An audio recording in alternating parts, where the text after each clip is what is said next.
Okay, we're back. This is the next video going through the tools and the techniques and the trainings that we offer at the Center for Mind-Brain Balance. Most commonly, people come in and say, I want neurofeedback. And EEG biofeedback is the same as neurofeedback. However, there's a lot of different types of neurofeedback out there. Unfortunately, I'm going to be honest, it's like the Wild West. There's not enough regulation, there's not enough rules, there's not enough research going in behind somebody just throwing up something and saying that it works. So you have to trust someone. You have to work with someone that's probably nationally certified through a reputable place that has been trained a certain way. That's the best outcome that you can hope for.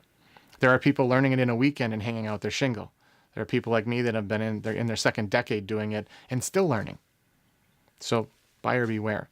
Neurofeedback is an excellent tool though. Another one, which I feel is even more foundational than neurofeedback, is biofeedback. If you are in your house and you're relaxing and you smell smoke and you and I are on the phone talking about this fun stuff that I love that you're learning about, you're going to probably say, I got to go. I think my house is on fire. There's an instinctual fear that kicks in that says we need to survive, not talk to Kyle. Well, what happens if there's an instinctual fear or something else that kicks in and tells your brain, hey, I don't want to do neurofeedback right now. I'm worried, I'm stressed, I have a problem with this and that. It's not going to be very effective. So my first goal, after having the 2 assessments done, as you learned about already in the previous video, is to look at the physiology or the nervous system and balance that first before doing neurofeedback. And that is through biofeedback, teaching people how to breathe, teaching people how to become aware of muscle tension, teaching people the gas exchange between oxygen in and CO2 out and how much of each should you have. These are all wonderful things that we can help you regulate, and you'd be amazed at how many things get better just by breathing alone. I know it sounds dumb, but in 11 years, only 2 people were doing it right. And we help people across the country on both coasts. We're in the Midwest.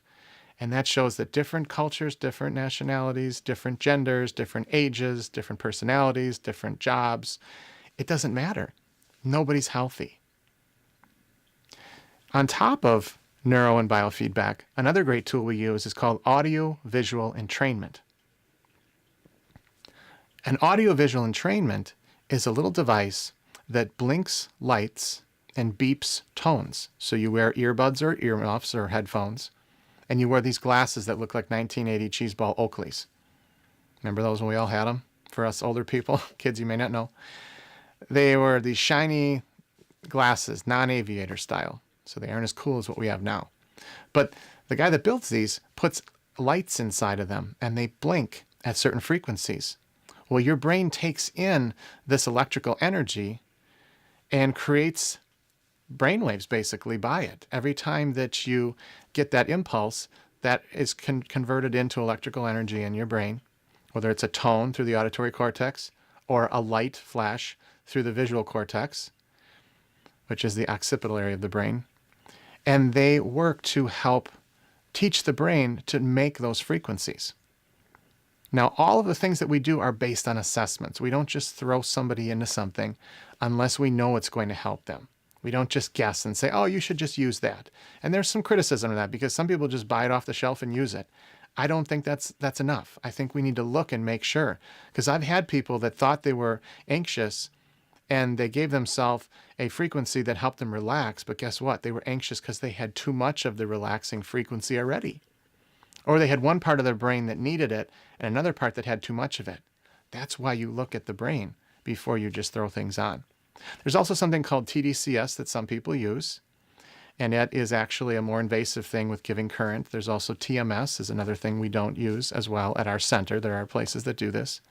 And CES, which is cranial electrostimulation. Now, that's not plugging yourself into an outlet. It's a 9-volt battery. It doesn't hurt, but it does give you a little tingle from ear to ear, and it helps regulate your inner brain. But of the things that we use predominantly are biofeedback, neurofeedback, and audiovisual entrainment, as well as talking to people about their diet, nutrition, activity, exercise, things of that nature. I hope this has been helpful, and I will talk to you in the next video about how to move forward with understanding what the assessment is and what the tools are and helping you understand what else is there.